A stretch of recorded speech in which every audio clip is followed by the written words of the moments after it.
Bom, primeiro agradecer ao Marcelo pelo convite, agradecer ao Elde. É um evento realmente que ganhou proporções muito grandes. Eu acho que hoje é o principal evento de solda, né, aqui no Brasil. E é bom ver todo esse time aqui, além do que está aqui presente, além dos que estão nos vendo ainda pelo YouTube. É muito bom e gratificante estar aqui. Já falei isso algumas vezes, fico repetitivo, mas eu me sinto mais à vontade no chão de fábrica do que aqui em cima do palco. Mas tentarei aí, diante de um público tão qualificado, passar um pouco aí da nossa informação do que a gente vem fazendo dentro da nossa área aí de pesquisa em manufatura aditiva. Tá? Bom, então primeiro só corrigindo, obrigado pelo título, mas eu ainda sou mestre. Doutor, talvez um dia, né? Pela experiência, talvez. Então agradeço a todos vocês e espero poder passar um pouco do que a gente vem fazendo dentro do Senai nessa área de manufatura aditiva por deposição a arco. É um tema que já foi tratado aqui também por colegas que vão estar presentes, pelo Laprosolda, pelo pessoal de Santa Catarina, que vem desenvolvendo há bastante tempo, mas o Senai com uma nova visão, uma nova forma de tratar, né, direto na pesquisas aplicadas, pensando diretamente no contato com a indústria, traz uma nova visão e a gente quer mostrar um pouco do que nós estamos fazendo aqui. Então, bom dia a todos. Deixa eu ficar do lado de cá. Bom, então, como já foi apresentado, né, hoje eu estou no Sítio Senai, que fica em Belo Horizonte.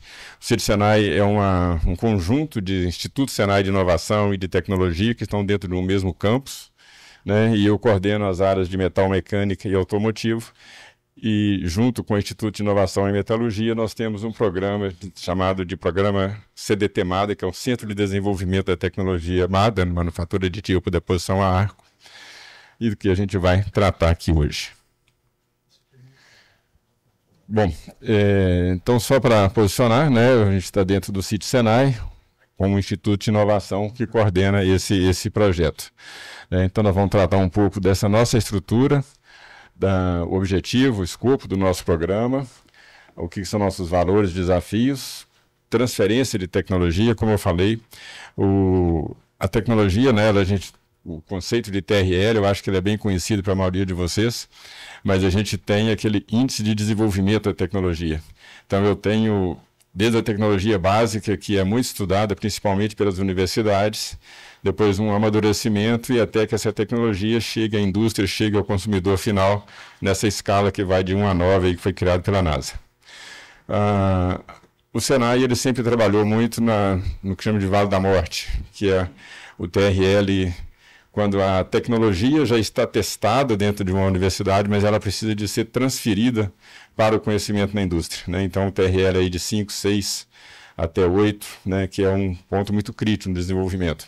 E onde está a pesquisa aplicada, ou seja, nós não trabalhamos diretamente com pesquisa básica, simplesmente em aplicação de conhecimentos que nascem nos estudos, importantes estudos desenvolvidos no Brasil, principalmente pelas grandes universidades, né, fora alguns grandes centros de pesquisa privados também. Então, com esse objetivo, foi criado, dentro do Senai Nacional, um programa chamado um Programa de Desenvolvimento de Competência, onde cada instituto de inovação poderia apresentar um tema que deveria ser incrementado, ser avançado na sua pesquisa. E aí nós criamos o CDT MADA, né? Dentro da manufatura aditiva, as diversas outras tecnologias estão bem avançadas, né? O polímero, hoje você compra aí pela internet uma impressora em baixo custo e imprime em casa. Manufatura a laser, a Natália, não sei se já está aqui, de Santa Catarina, já está aí, né, nossa parceira também no projeto, vai falar, ela também já está bem mais madura, ela já tem produtos comerciais, né, quando se trata de pó, né, laser, feixe de elétrons e outros métodos. O MADA ainda tem muita coisa a ser desenvolvida para que ela seja uma tecnologia considerada madura, para que eu consiga sair de um modelo 3D e entregar uma peça pronta para ser usada, né? E isso que a gente espera avançar, né? Talvez não chegar no programa completo, mas avançar nessa tecnologia utilizando aí o CDT MADA. Então, passando só um pouco de histórico, né, de como que nasceu a manufatura aditiva por deposição a arco, acho que ela nasceu praticamente junto lá com o Oscar Kelbert lá da ESAB, desenvolvendo o eletrodo revestido, e a partir do momento que começou a soldar, tem um registro lá de 1920 que alguém teve a brilhante ideia de depositar camada sobre camada e construir peças. E por que a gente não chama aqui de manufatura aditiva nem de impressão 3D? Porque ainda é um artesanato, né? O termo manufatura aditiva, o termo impressão 3D, ele é oficialmente a partir do momento que eu digitalizo, que eu trago o CAD, um modelo virtual computacional, para um sistema automático de deposição camada a camada, onde eu consiga ter controle, ter uma definição de como eu vou chegar e ter repetibilidade. Então eu tenho que planejar para ser manufatura aditiva, eu tenho que construir dentro de um processo controlado e eu tenho que entregar uma peça dentro de um processo controlado, né? Então aqui é um esforço bacana, mas ainda artesanato, né? Não é manufatura aditiva. Aqui então, né, só para posicionar, tem um pequeno vídeo com uma câmera de alta velocidade repetindo em baixa frequência, como é uma deposição controlada, né, onde eu tenho ali uma deposição do arco, né, em cada processo, que é onde eu preciso agora realmente desenvolver, de conhecer, para que a gente controle o processo de deposição a arco. Então, o MADA, né, como conceito, é um processo de manufatura aditiva por deposição direta de energia. Nós temos outros processos de deposição direta que não MADA, mas nós vamos tratar aqui exclusivamente de processos onde eu tenho a minha matéria-prima, o arame metálico. Então nós estamos falando aqui de usar o arame de solda e o catálogo, grandes fornecedores estão aqui gigantescos, ou seja, eu tenho uma capacidade, uma diversidade de materiais para processos muito grande, já desenvolvidos, e outros que nós estamos, inclusive, trabalhando no desenvolvimento de arames com características específicas e dedicadas.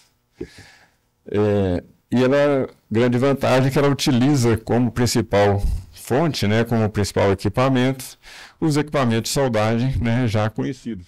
Ou seja, ela é semelhante à soldagem. E ressalto o termo semelhante.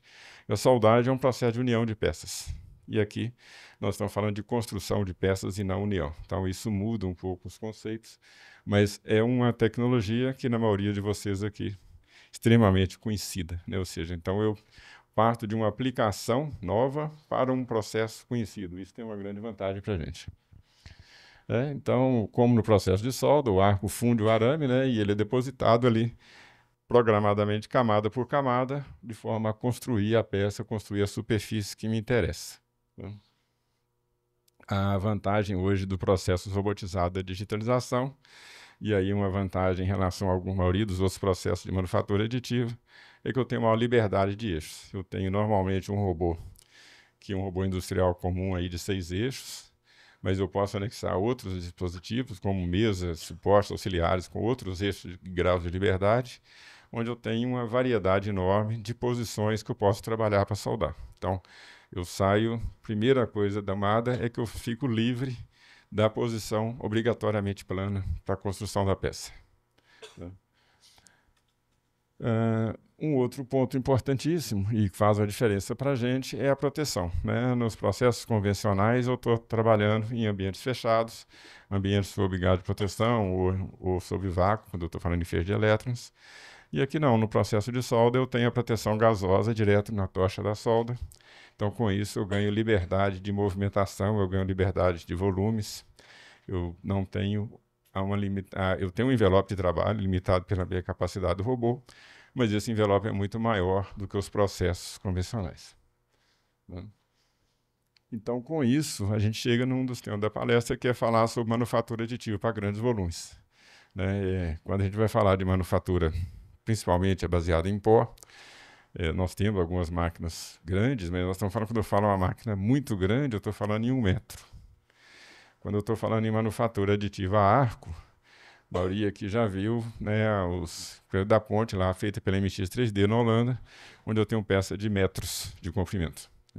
Então aqui, quem limita o tamanho é a minha capacidade do robô, que pode se estender por trilhos aí com praticamente ilimitado em termos de tamanho. Então a gente tem essa liberdade no processo.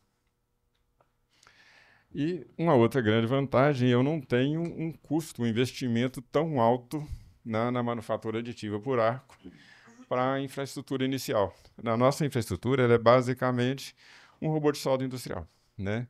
Onde na maioria das indústrias nós temos aí em diversas condições. O que muda um pouco, né, e que precisa de ser cuidado, é que não é uma fonte de soldagem tão comum. Ela precisa de ser uma fonte moderna com alguns recursos, principalmente soldagem de baixo rate input, curto-circuito controlado, que também o mercado já tem, né? Então, é um equipamento, hoje a gente não traz para a manufatura aditiva nenhum desenvolvimento fantástico de equipamento. São aplicações de equipamentos que têm outra aplicação também na soldagem. Isso facilita, né, no momento, o controle e o desenvolvimento dessa tecnologia, para que a gente possa expandir essa tecnologia com mais velocidade.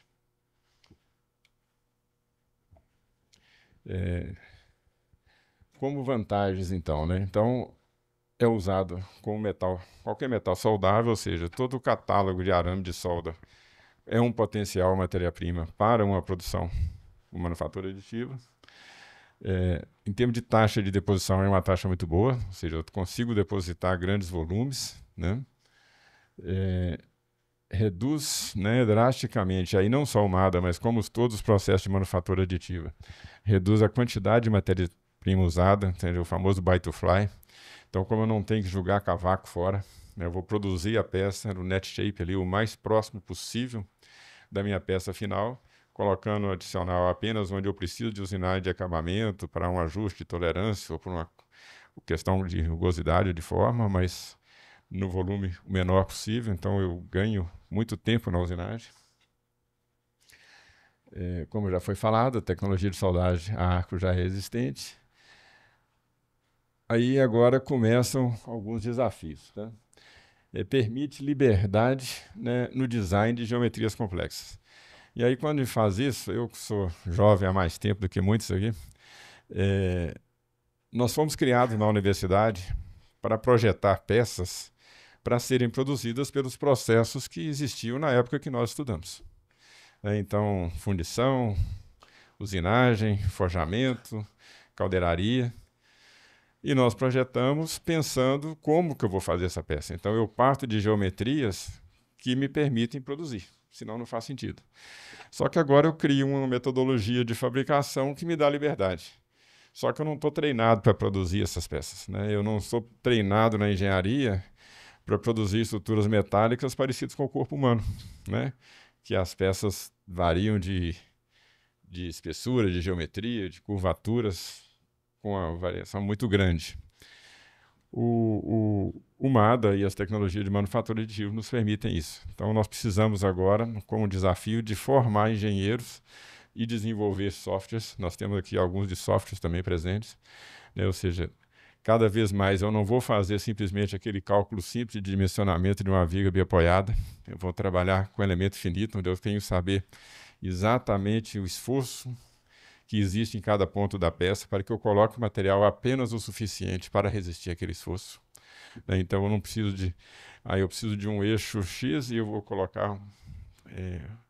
como eu tenho que partir de uma barra laminada, eu vou colocar todo o diâmetro do mesmo comprimento no mesmo diâmetro. Não preciso mais. Eu posso colocar, concentrar material somente onde eu preciso, né?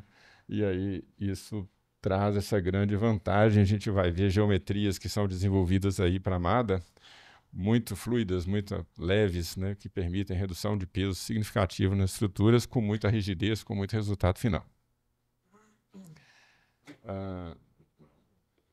Uma vantagem muito grande também do MADA em relação aos outros processos todos da própria manufatura aditiva é a otimização funcional dos materiais, né? A maioria dos processos, assim como nos processos convencionais de fabricação, eles trabalham com um material único, né? Ou seja, se eu vou fundir, eu vou fazer um molde, vou vazar a mesma liga em todo o conjunto do molde. Se eu vou forjar, eu vou partir de um billet e vou forjar também com toda a liga do mesmo material. A manufatura a pó, um pouco que eu conheço, mas também parte sempre da mesma liga para construir toda a peça. O MADA não. Eu posso simplesmente, em uma determinada etapa do meu processo, trocar o arame ou trabalhar simultaneamente com 2, 3, 4 robôs, onde cada um pode ter um arame diferente. e eu vou depositar materiais específicos para cada condição de esforço da minha peça. Então, isso traz uma vantagem muito grande. A nossa primeira peça que nós montamos toda a nossa estrutura para produzir, foi uma pequena broca, utilizada em um protótipo que nós desenvolvemos para a Vale.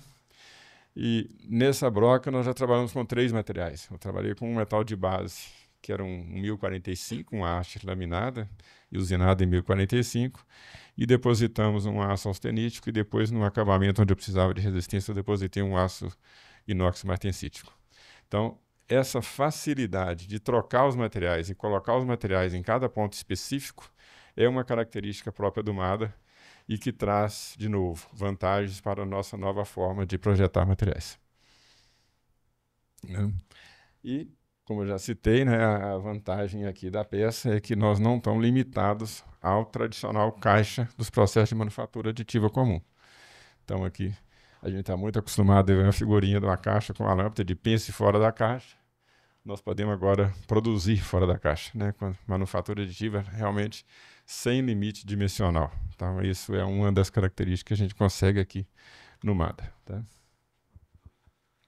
Então, eu estava falando lá no início. Opa! Não é aqui. Essa aqui é uma broca que nós fizemos lá para o projeto nosso, um protótipo nosso da Vale. É um equipamento que foi desenvolvido para fazer um coveamento de taludes, e que um dos desafios era testar diversas geometrias de brocas para adequar essas geometrias aos diversos tipos de solo. Fazer isso por métodos convencionais seria bem complicado, uma peça muito pequena. E eu faço para manufatura aditiva uma broca dessa em 10 minutos. Então, com todas essas vantagens, eu mudo a geometria, eu mudo o ângulo de hélice, eu mudo a espessura, eu mudo o material e continuo fazendo a broca em 10 minutos. Então, essa é uma grande vantagem da manufatura aditiva. Então, e ela permite construção parcial de equipamento. Então, eu construo uma peça colocando o material, por exemplo, eu não preciso de fazer para manufatura aditiva um local onde eu tenho uma barra laminada. A barra laminada, com certeza, é mais rápida, é mais barata, ela é eficiente. Então, eu parto de um produto laminado, então eu combino processos, né? Eu peguei uma barra laminada, fiz uma usinagem, fiz rosca, fiz toda uma preparação e depositei material somente onde eu precisava, que é a minha parte difícil de fazer, que era a minha hélice. Então, com isso, a gente constrói peças, né? Eu faço uma construção mista, eu parto de processos convencionais e agrego manufatura aditiva. Ela é muito também, está sendo muito estudada, né? E aí já tem algumas empresas grandes, inclusive na Europa, para fazer recuperação de peças grandes. Nós estamos no Brasil, onde nós temos uma nossa indústria muito baseada em metais básicos, né? Então nós temos mineração em processos básicos, nós temos siderurgia, nós temos a nossa indústria de óleo e gás muito forte, que tem peças grandes e que às vezes precisam de reparos, né? E não precisa de descartar toda a peça. Quem é da manutenção de fábrica já fez isso, né? E a gente faz isso, vai lá, remove e aplica com a mão e faz uma recuperação de solda. Agora imagina você ter uma peça mais complexa, onde você pode trabalhar com a digitalização, você faz todo um escaneamento, identifica o problema, faz uma usinagem de remoção já projetada em cima desse escaneamento, dessa digitalização da peça. Eu conheço a minha cavidade que foi removida, coloco num robô e aplico a solda já programada. Então, isso sai do artesanato da Repur e passa para ser manufatura aditiva. Então, é um grande mercado que se espera dentro do MADA, né, e é onde tem talvez avançado mais, porque aqui eu tenho uma série de facilidades quando eu estou falando em peças muito grandes. Tá? E onde eu tenho já um substrato muito grande de peças que foram fundidas, forjadas ou outros processos, e aí eu tenho áreas de dissipação de calor, uma série de vantagens. Nós temos a manufatura aditiva convencional para produção de novos componentes, ou seja, eu projeto um componente inteiro em manufatura aditiva e consigo produzi-lo, né, e ter uma peça final 100% manufaturada. E ainda, dentro dessa categoria de manufatura aditiva, a gente tem o cladding, que esse sim já vem sendo usado pela indústria de óleo e gás há bastante tempo, né?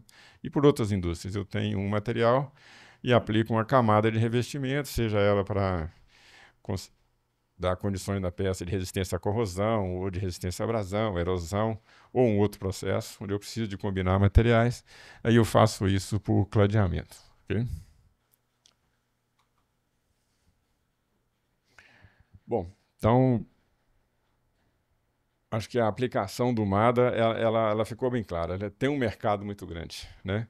A gente tem aí uma série de vantagens sem ter nenhum problema com os outros métodos de fabricação. É um método complementar e que tem um potencial de crescimento muito grande. É para isso como que a gente faz, né? Qual que é o fluxo do processo de manufatura aditiva? É assim como qualquer outro processo de produção, nós temos que primeiro existir da demanda, né? Partindo de uma demanda, ou seja, eu tenho uma necessidade, eu tenho que projetar a peça para a manufatura aditiva, ou seja, eu volto lá no que eu falei, eu tenho que já criar minha cabeça de engenheiro pensando em soluções que passem pela manufatura aditiva. E aí entra planejamento de fabricação, parâmetros de processo, e ali já está a simulação CAI. A simulação CAI está lá no início, né?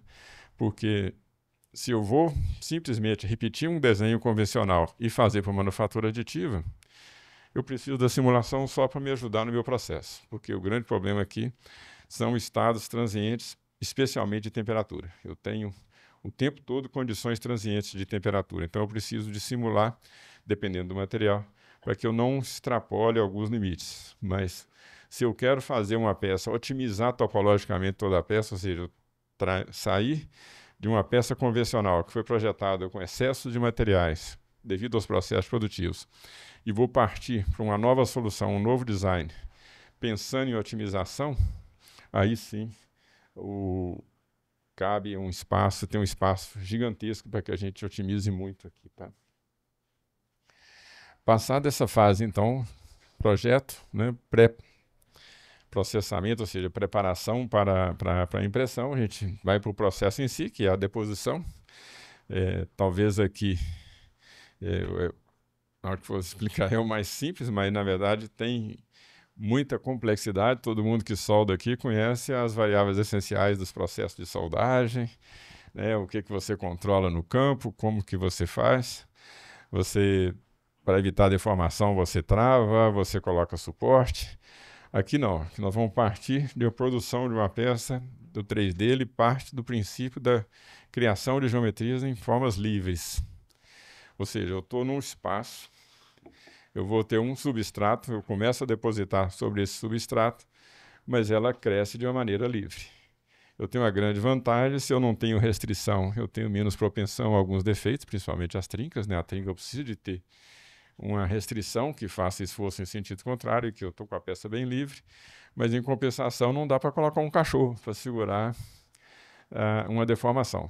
Né? Então, eu tenho que planejar e projetar essa deformação e desenvolver e depositar para que eu consiga atingir. O primeiro desafio é atingir a tolerância geométrica e a tolerância de forma. Então, aqui já é uma das preocupações. Os meus parâmetros de solda têm que me levar a esse resultado.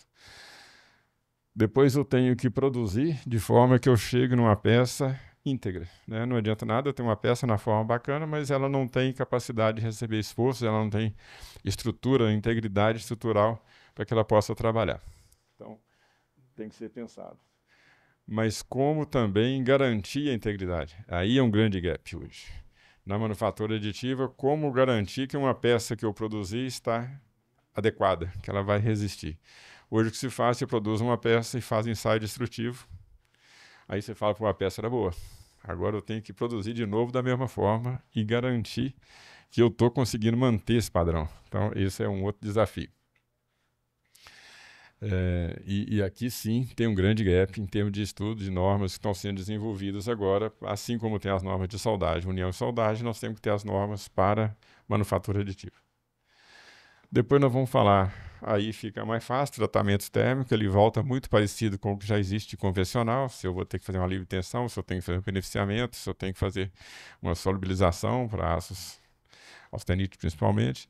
Então a gente vai trabalhar aí nesse pós-processamento, usinagem e acabamento final onde for necessário. Eu não preciso de usinar minha peça toda, ela já está próxima da geometria.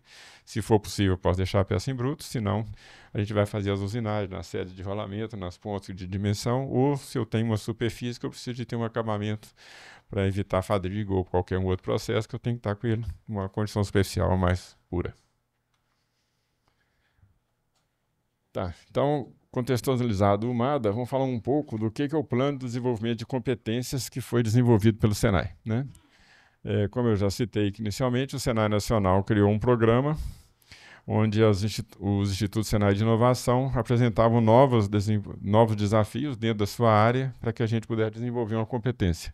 Então, o Instituto Senai de Inovação em Metalurgia e Ligas Especiais, que está dentro do sítio Senai, junto com o Instituto de Tecnologia Metal Mecânica, apresentou o programa chamado um PDC chamado CDT-MADA, com 5 anos de duração. E uma grande diferença do nosso programa em relação aos outros é que o nosso é o que a gente chama de indução pelo mercado. Nós não fizemos uma pesquisa do Senai para o Senai. Ela é uma indução, né, com parceiros industriais que, inclusive, aportam recursos financeiros no projeto.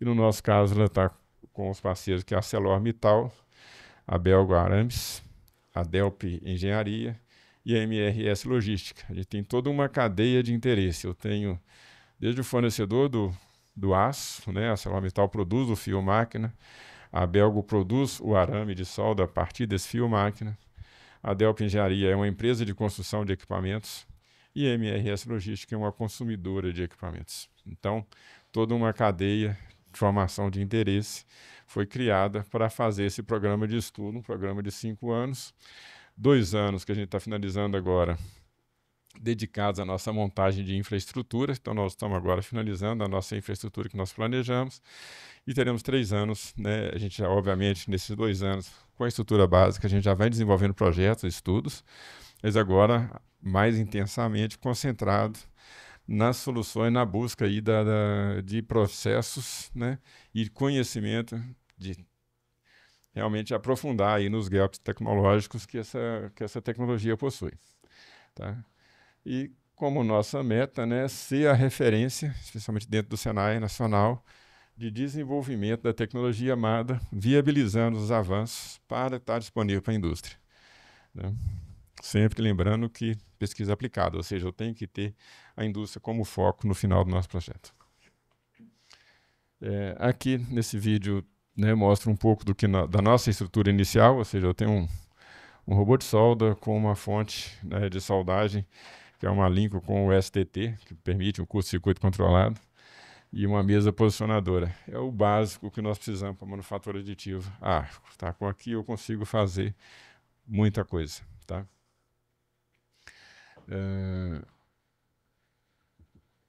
Então, né, os nossos principais objetivos: fomentar rotas de fabricação através da manufatura aditiva, criação da infraestrutura para pesquisa em manufatura aditiva por deposição a arco, tá? E amadurecer a tecnologia e disponibilizar essa tecnologia para a indústria, tá? Como um outro foco diferencial aqui é que essas indústrias têm como meta, né, tá dentro do nosso acordo de cooperação técnica, a criação, no final do programa, de um spin-off que possa realmente produzir para o mercado peças a partir da tecnologia MADA. E aí, como etapas, né, a implementação, como eu já falei, o processo de transferência de conhecimento e network, é o que nós estamos fazendo aqui hoje, ou seja, todo o conhecimento que nós estamos desenvolvendo, ele automaticamente está sendo publicado, está sendo discutido, está sendo disponibilizado tanto para os nossos parceiros como para toda a indústria, tá? Os projetos temáticos em MADA, ou seja, sempre que eu tenho demandas, especialmente dos nossos parceiros, mas também de outras empresas interessadas, podem nos procurar.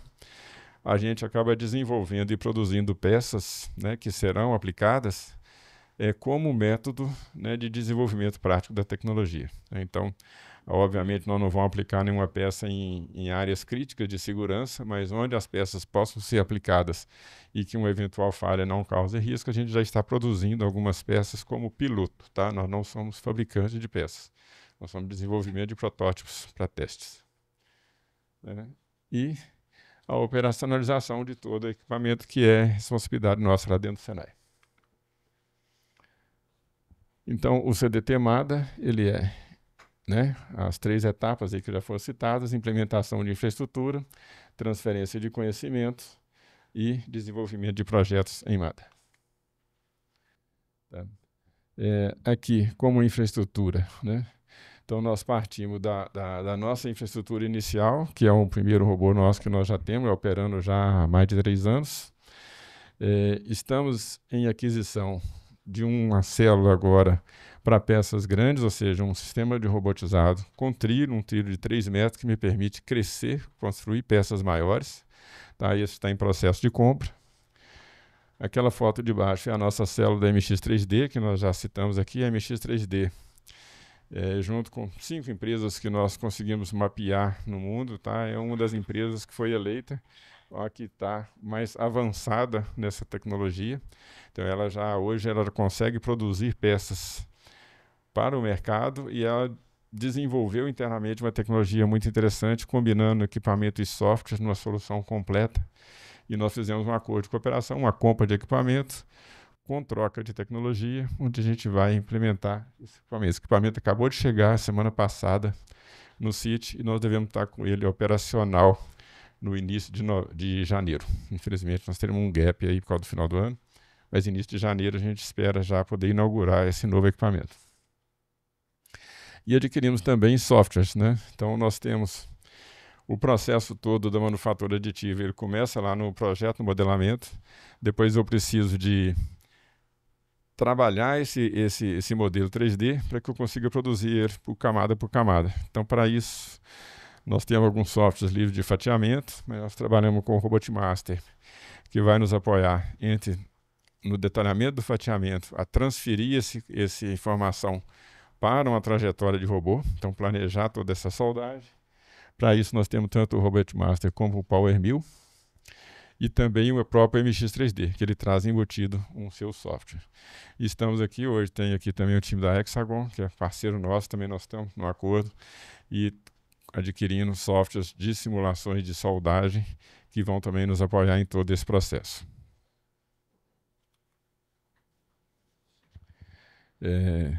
Bom, aqui acaba ficando um pouco repetitivo, mas basicamente só para relembrar, né, todo o processo.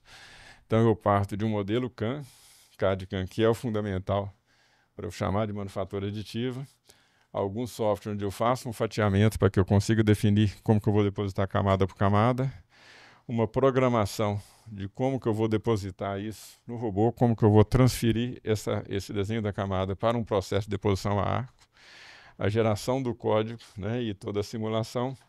Uma simulação do que vai acontecer termicamente, ou seja, como que eu vou distribuir o calor nessa peça, e aqui eu entro num loop que eu posso precisar de rever, tá? Isso junto com parâmetro de soldagem, ou seja, aqui parece separado, mas você acaba fazendo isso tudo junto, eu fatio, planejo como que eu vou depositar, venho para a geração de código, avalio como é que está a minha distribuição de calor, ajusto toda a parte de parâmetro de soldagem, e aí sim eu consigo começar a produzir a minha peça, tá? E vou produzindo e preciso de corrigir, tá? Algumas simulações aqui sempre vão me dar correções, porque como eu falei, um dos grandes desafios é o controle de temperatura, né? E temperatura, a condição ambiental faz com que todo o meu processo também altere, e aqui nós temos regimes transientes o tempo todo, então eu preciso de corrigir isso em tempo real, retroalimentar e fazer alguns ajustes durante o processo de deposição.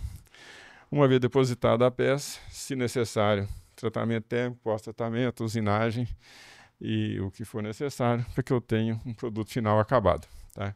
Esse circuito ele é mais simples do que alguns outros processos, porque eu parto do princípio que é uma geometria livre, ou seja, eu não tenho que criar modelos, eu não tenho que criar molde de ferramenta de injeção, não tenho que criar ferramentas de conformação.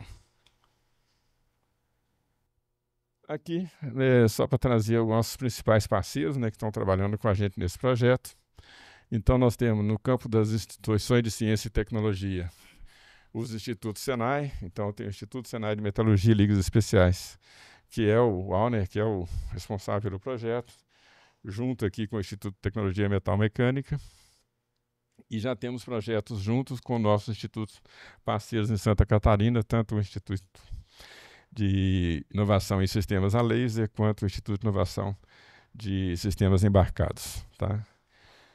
Externo, nós temos o Fraunhofer, na Alemanha, que é um parceiro do Senai desde o início, né, da fundação do Senai, e que nós temos um projeto já também dedicado aqui com a Alemanha. E o Instituto Belga de Soldagem, que a gente vem conversando, né, e que é um grande parceiro também no desenvolvimento de soldagem. nas empresas.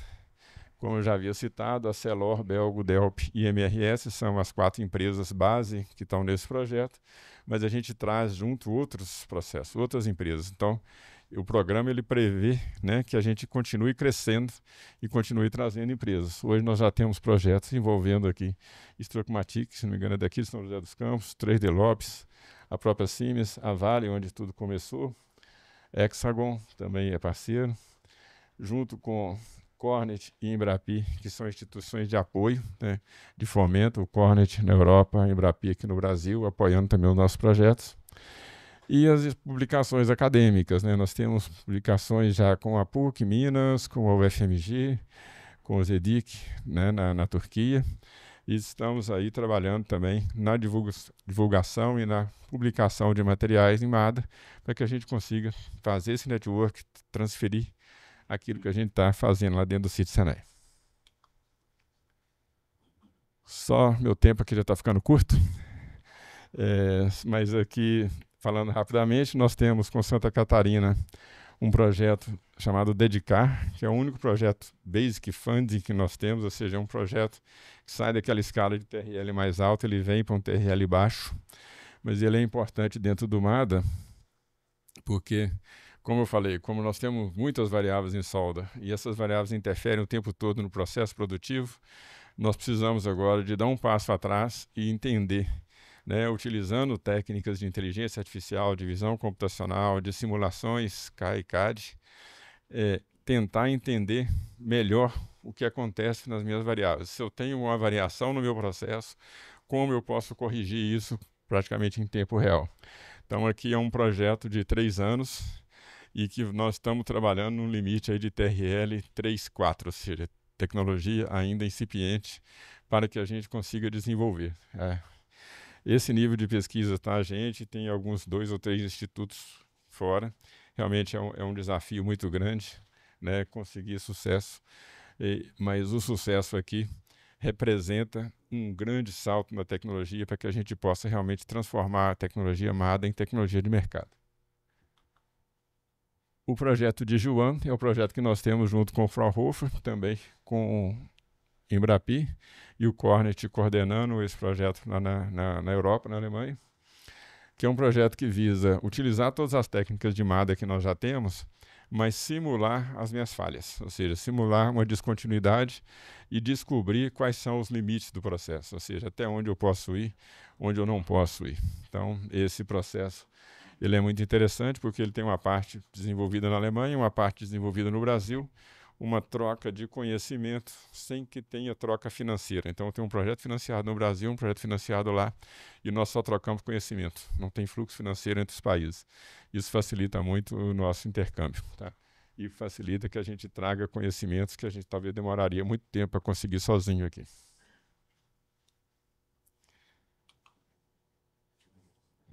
Bom, então só fechando aqui, né? Então, o que são valores dentro do MADA, né?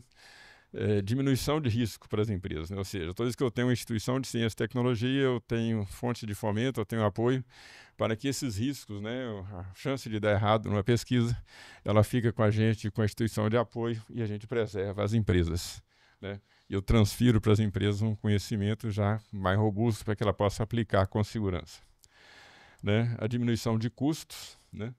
Quando eu trago a manufatura aditiva como uma opção a mais de produção para que eu produza peças de uma maneira mais competitiva, com menor custo, com qualidade.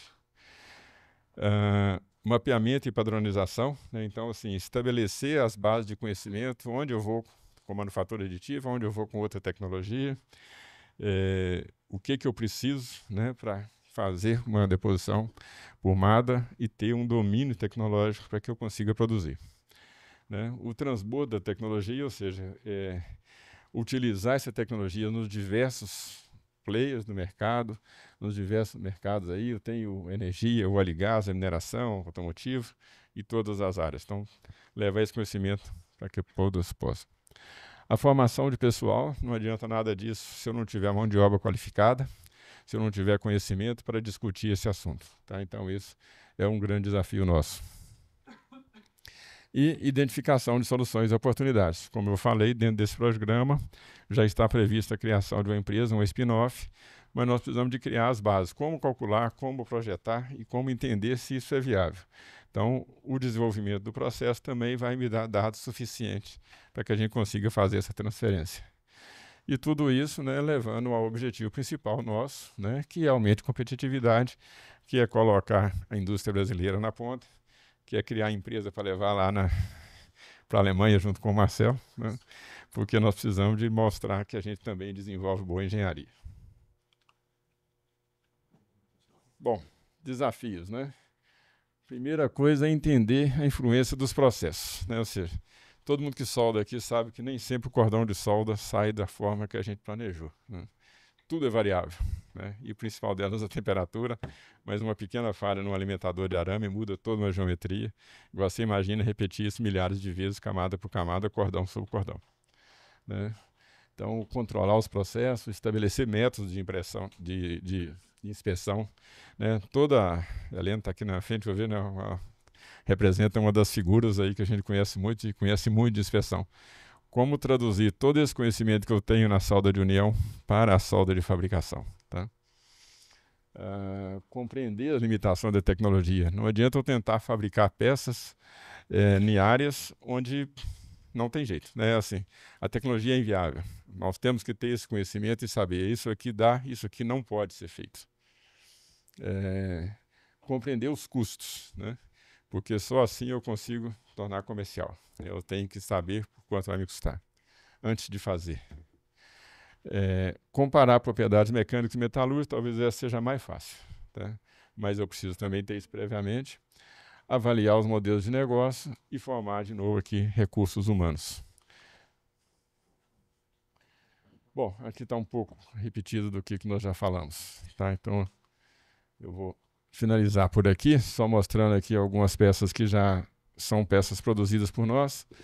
Então, sempre retornando aqui a nossa broca inicial, que foi por onde tudo começou lá no projeto da Vale. Então, vocês vão vendo que a cada foto é uma peça diferente, porque nós produzimos diversas peças diferentes, com materiais e geometrias diferentes. Mas nós não poderíamos deixar de produzir o impelidor naval, porque eu acho que todo mundo que publica sobre MADA vai ter sempre uma hélice dessa, porque é uma peça que não é difícil de fabricar por MADA e é muito chato de fabricar por outros processos, então por isso eu acho que ela sempre aparece.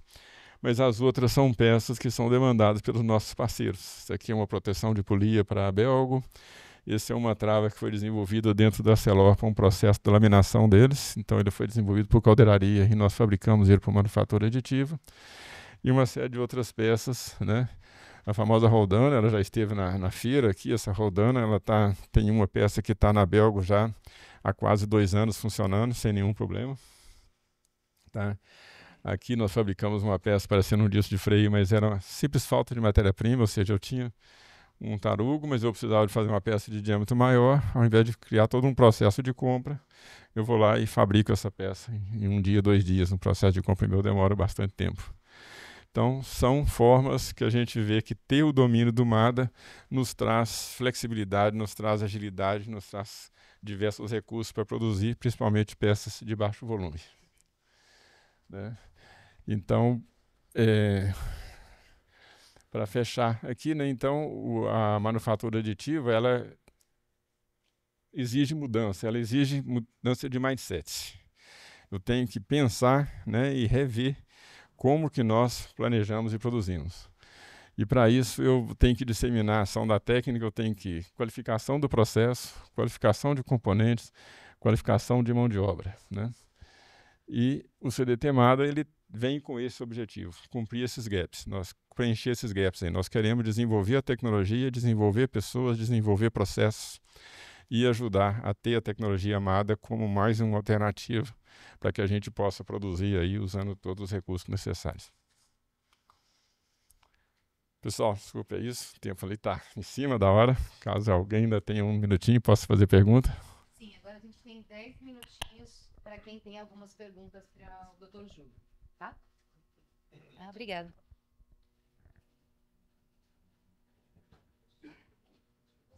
Por favor, só um minutinho. Tudo bem? Sim. Meu nome é Luiz Carlos Grejanin, sou engenheiro metalúrgico da Braskem, lá do Rio Grande do Sul. bacana, muito inovadora que tu mostrou ali. Eu queria saber se tem como a gente colocar um projeto real com vocês para desenvolver uma peça com a tua tecnologia amada ali. Totalmente. Estão lá 100% à disposição. É. Né? Podemos conversar aqui no intervalo, te passo meus contatos e convido para uma visita para conhecer o site e conhecer toda a estrutura que nós temos, mas sim, nós já temos infraestrutura e capacidade de produção de peças e desenvolvimento de projetos específicos, né? Ou seja, a solução às vezes não é produzir, mas planejar como produzir uma peça inteira. Isso. E a gente tem todos os recursos para fazer isso. Material 800H, sem problema. Tranquilo. Tranquilo, tá ok. Podemos conversar e é o nosso interesse. Tá, legal. Parabéns, continuem com esse projeto ali, muito bacana para o país aí. Obrigado. Obrigado a você. Bom dia aí. Luiz Raimundo Braskem. Me tira uma dúvida aí. Aquele teu novo equipamento, que tu disse que vai partir em janeiro, a célula, ela já faz o escaneamento, ele é compacto, já tem o escaneamento e a máquina de solda, aquele teu braço acoplado? É tudo isso junto ou não?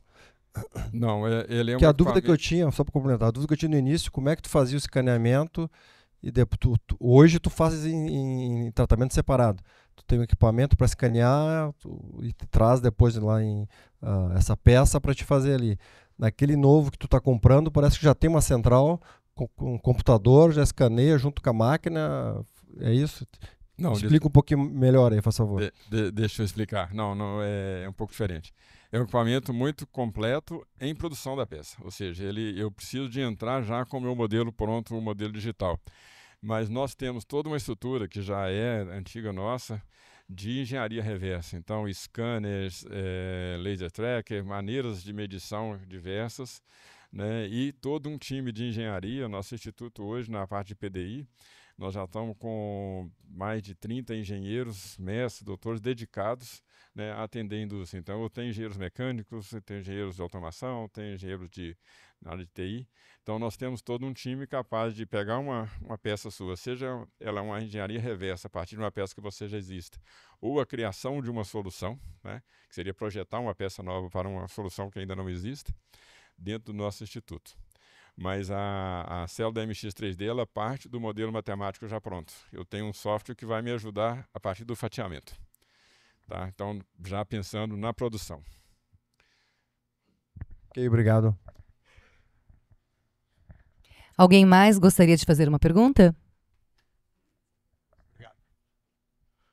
Olá, Júlio. Geraldo Martins, Baldinote, Grupo Exab.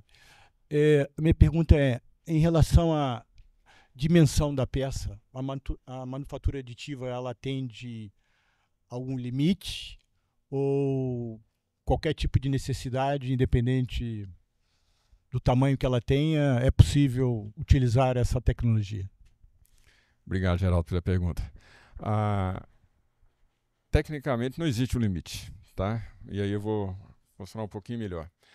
Nós podemos fazer manufatura aditiva, e aí não limitado ao MADA, desde peças muito pequenas, né? Hoje, talvez a parte que mais cresceu foi a de implantes médicos, utilizando feixe de elétrons. Ou seja, eu escaneio uma peça do nosso corpo que está precisando ser substituída, modelo ela em 3D e produzo essa peça com grande qualidade. Então, as produções pequenas, e a Natália pode me ajudar depois, normalmente as tecnologias baseadas em pó, por laser, por feixe de elétrons, são as mais indicadas. O MADA, ele é mais indicado a partir de uma dimensão um pouco maior, porque eu não tenho uma precisão dimensional tão boa, né? É uma solda de arco aberto ali.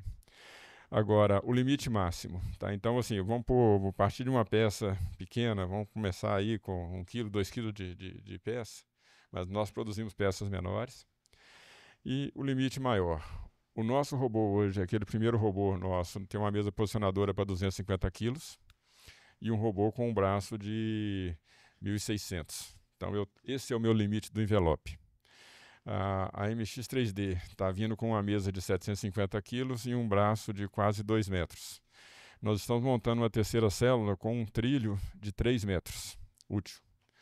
E nós temos como parceiro a Delp Engenharia, onde eu trabalhei lá montando um robô que tem um espaço útil de 30 metros de comprimento, sob trilho, com 5 metros de largura e 4,5 metros de altura.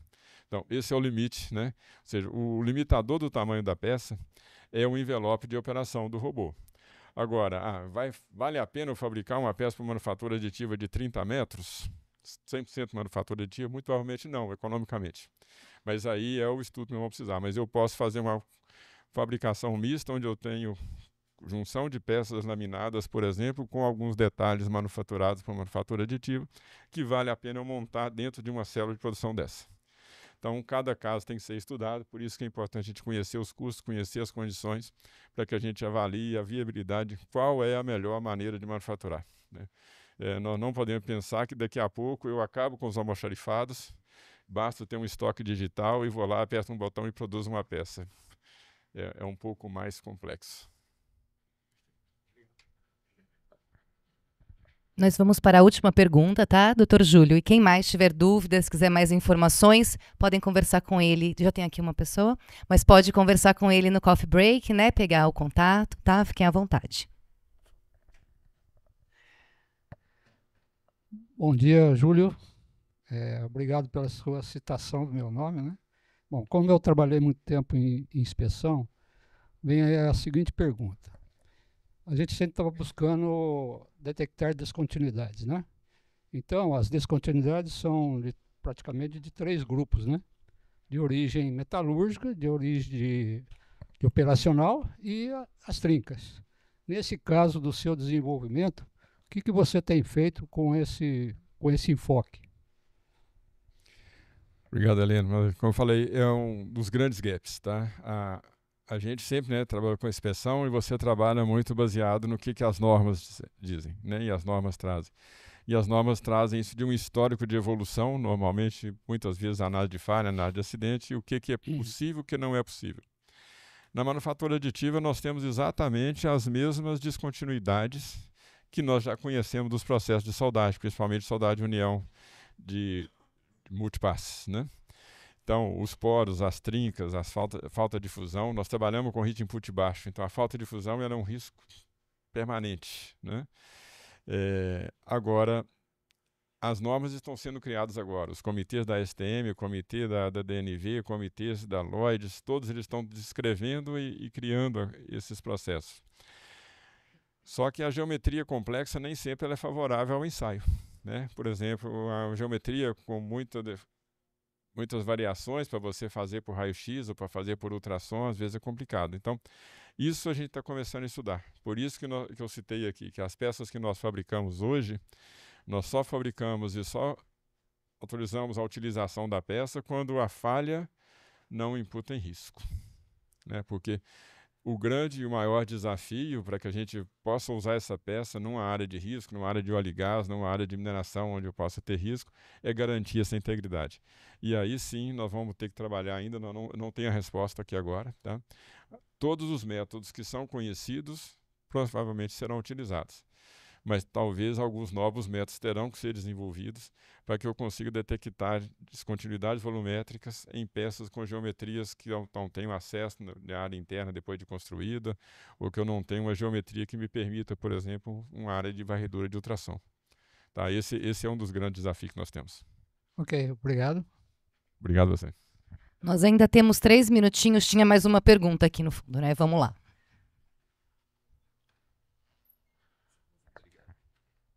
Bom dia, parabéns pelo trabalho. Eu sou o Rodrigo Santos, da Voestalpine Biller.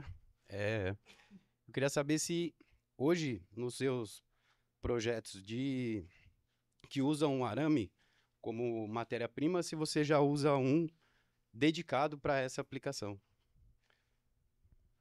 Obrigado pela pergunta. Como eu citei, nós temos vários parceiros no projeto e um dos parceiros é a Belgo Arames, tá? E a ArcelorMittal, que é a fornecedora principal, né, do grupo, a Belgo é do grupo Arcelor. Nós já desenvolvemos, e isso está vindo, achei até que o Jeremias estaria presente aqui, não sei se tem alguém da Belgo. Nós trabalhamos dentro do CIT, um dos institutos, o Instituto Senai de Inovação em Metalurgia e Ligas Especiais. Trabalhou num projeto desenvolvendo arames e ligas especialmente desenhadas, né, a line design, pensando em manufatura aditiva, né? Quando eu tenho um arame projetado para solda de união, algumas questões não são tão críticas, principalmente quando eu trato em limites de fusão e temperatura de fusão e temperatura de solidificação e formação de escória. Então, pegando nesses limites, nós fomos para a nossa bancada de simulação, fizemos todas as simulações computacionais da ligas e trabalhamos com variações em alguns elementos de liga que permitissem essa melhoria nesse processo. Isso virou um arame, tá? Que a Belgo, se não me engano, ela já colocou isso no mercado, ela já está no mercado, né, Emerson? Nós temos um estoque dele, ela fez uma corrida, nós temos um forno piloto, né, dentro do Metalurgia, que eu consigo desenvolver ligas e fundir 100 quilos. Né? Isso é um grande diferencial. Né? A indústria normalmente ela começa com 100 toneladas. Então nós desenvolvemos para efeito de estudo essas ligas em pequenos volumes. Depois disso a Celor já vazou uma corrida de 100 toneladas e a Belgo já transformou isso em arame. Parte desse arame está com a gente para que a gente continuar os estudos dele, mas parte dele parece que já está disponível no mercado. É um arame desenhado pensando nessas variáveis, tá? Pensando em temperatura de fusão, temperatura de solidificação, formação de escória, pensando em facilitar a vida da manufatura aditiva. Então, só complementando, eu acredito que muitas coisas devem surgir nesse caminho, né? Não só no MADA, mas também no pó e outras coisas, o desenvolvimento de ligas especiais. Marcelo, muito bom. Obrigado aí. Muito bom. Então agradecemos ao Dr. Júlio, ao CIT Senai por esta excelente palestra e por esse estudo. Senhoras e senhores,